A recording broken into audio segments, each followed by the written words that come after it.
Alice in Borderland Season 2 revealed the truth about that world and made the deaths of Chota and Karub even more tragic.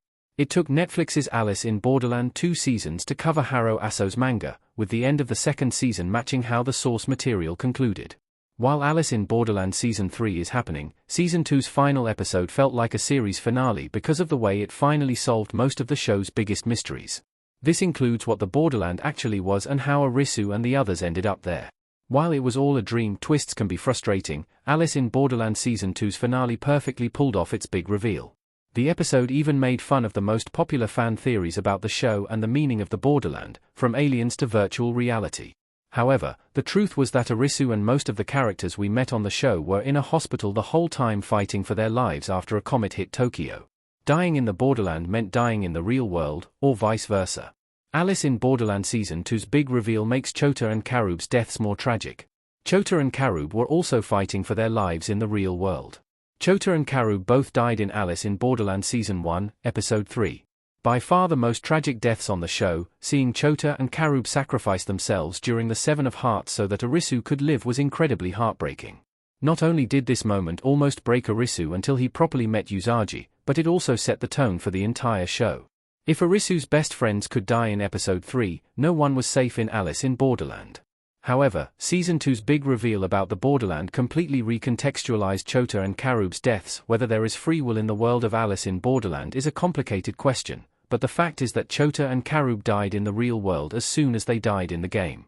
Arisu's friends losing the Seven of Hearts game meant that, in the real world, they lost the battle for their lives and died at some hospital. One interpretation is that Chota and Karub's deaths in the real world caused their defeat in the game, but we can also speculate that their sacrifices during the game sealed their fates at the hospital. How Chota and Karub remained important in Alice in Borderland, despite dying in Episode 3. Arisu never stopped thinking about his friends.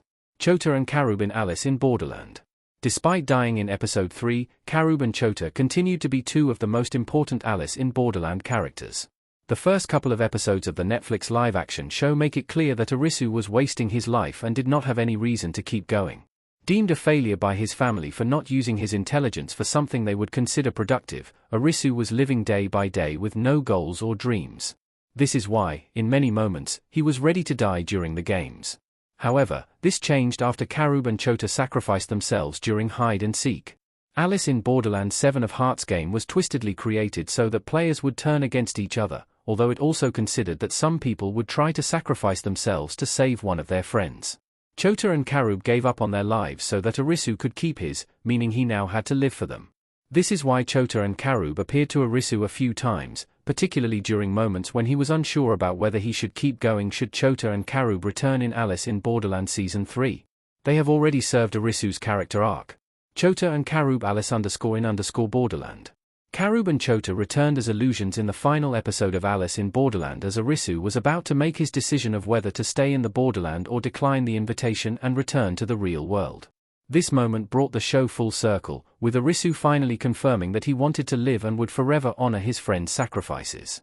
Given how great Chota and Karub's final scene in Season 2 was, bringing them back in Season 3 either as illusions or in a flashback does not seem necessary. Whether or not Arisu's friend should appear in Season 3 in any form speaks to a bigger challenge that Netflix's Alice in Borderland faces. Season 2 already had a perfect ending, namely because it was the same ending as the manga. Therefore, Alice in Borderland Season 3 is expected to be an original story and will have to justify its existence without ruining Season 2's finale.